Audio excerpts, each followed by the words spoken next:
Do que você se lembra quando ouve as palavras radiação nuclear? Da bomba? Ou de nuvens em forma de cogumelo? Talvez tenha visões de lixo nuclear destruindo o ambiente por vários séculos. Você já notou que a radiação nuclear faz parte da experiência humana desde o início dos tempos? As pessoas não percebiam porque os nossos sentidos não conseguem detectar a radiação nuclear.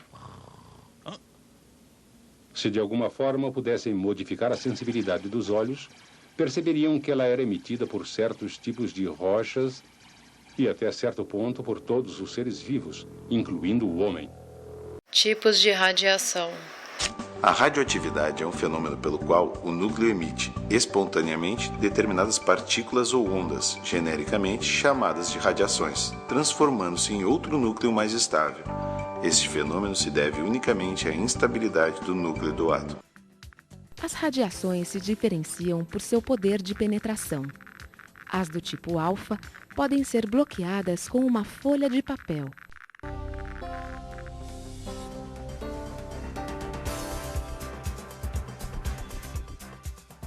As do tipo beta com lâminas de metal leve.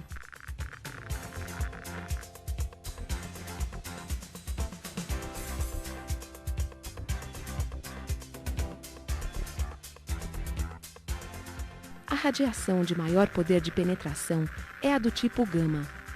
Materiais como chumbo ou aço podem absorver este tipo de radiação e reduzi-la a um nível seguro. Para se evitar uma reação em cadeia, também chamada de criticalidade, aplicam-se limites à geometria e à quantidade de material contido no embalado. Física nuclear e suas aplicações. Medicina nuclear. A medicina nuclear é uma especialidade médica que utiliza técnicas seguras e indolores para formar imagens do corpo e tratar doenças. A medicina nuclear é única por revelar dados sobre a anatomia e a função dos órgãos. A radiologia, normalmente, mostra apenas a estrutura anatômica dos órgãos. É uma maneira de coletar informações de diagnóstico médico que, de outra forma, se não estivessem disponíveis, necessitariam de exames de diagnóstico mais invasivos. Os exames de medicina nuclear frequentemente podem detectar precocemente anormalidades na função ou estrutura de um órgão no seu corpo. Esta detecção precoce possibilita que algumas enfermidades sejam tratadas nos estágios iniciais, quando existe uma melhor chance de prognóstico bem-sucedido e recuperação do paciente. Física nuclear na agricultura. Na agricultura, a radioatividade permite o estudo do metabolismo das plantas e a produção de insetos estéreis, o que possibilita o desenvolvimento de técnicas de alimentação de pragas sem o uso de inseticidas. Além disso, torna possível determinar a quantidade de agrotóxicos presentes nos produtos agrícolas. Muitos alimentos frescos, como carnes, peixes, mariscos, não podem passar por métodos convencionais de eliminação de bactérias, como a pasteurização térmica. Sendo assim, para impedir o crescimento de agentes produtores da deterioração, esses alimentos são submetidos a radiações que destroem fungos e bactérias. Uma aplicação importante é a irradiação para a conservação de produtos agrícolas como batata, cebola, alho e feijão. Batatas irradiadas podem ser armazenadas por mais de 1 ano sem murcharem ou brotarem. Geração de energia. A geração de energia nas usinas nucleares começa com a fissão dos átomos de urânio no reator. A fissão gera calor, que aquece a água do sistema primário. No gerador de vapor, essa água aquece a água do sistema secundário, transformando-a em vapor. Após movimentar a turbina, esse vapor passa pelo condensador, onde é resfriado pela água do mar. O gerador elétrico, acoplado ao eixo da turbina, produz a eletricidade que abastece a rede de energia elétrica do país. Aplicações na indústria. A aplicação de radioisótopos mais conhecida na indústria é a radiografia de peças metálicas ou gammagrafia industrial. Os fabricantes de válvulas usam a gammagrafia na área de controle da qualidade para verificar se há defeitos ou rachaduras no corpo das peças. Datação radioativa. O carbono é um elemento presente nas moléculas orgânicas, que, por sua vez, são a base das células dos seres vivos.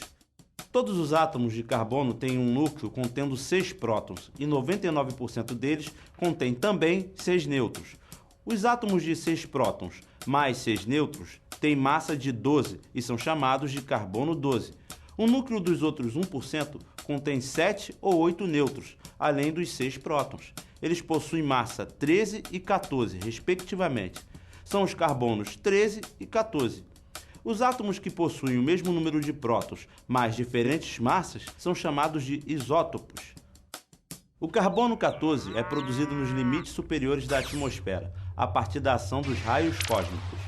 E o nitrogênio, 14, reage com nêutron, perdendo um próton, mudando em termos de elemento, passando a carbono 14.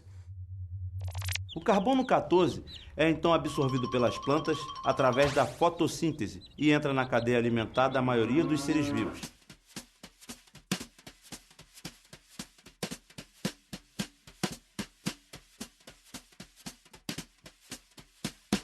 A quantidade de carbono 14 presente em um organismo permanece constante durante toda a sua vida, mas com a morte, essa quantidade começa a diminuir. À medida que um corpo morre, ele deixa de absorver carbono 14 e a quantidade de carbono 14 vai diminuindo. Então, essa diminuição do carbono 14 com o tempo serve como uma espécie de relógio radioativo. Falamos em relógio radioativo porque é possível medir o tempo em função da taxa de decaimento do carbono 14. Quanto menor a quantidade restante, mais antiga será a amostra. Baseado nessa ideia de que o número de átomos de carbono 14 diminui com o tempo, o químico americano Willard Libby, prêmio Nobel em 1960, desenvolveu um método de datação que permite estimar a idade de materiais orgânicos com até 60 mil anos, como o tecido do santo sudário, por exemplo, produzido a partir de fibras vegetais. Mas para entender como funciona esse processo de datação, é preciso conhecer um conceito muito importante em química: a meia-vida. O tempo de meia-vida é o tempo necessário para a quantidade de carbono 14 existente cair à metade. De novo, a questão do relógio radioativo. Então, eu sei quanto tempo demora para a quantidade inicial cair à metade. Todo radioisótopo possui um período de meia-vida. No caso do carbono 14, a sua meia-vida é de 5.730 anos. Após esse período, resta a metade dos átomos que havia inicialmente.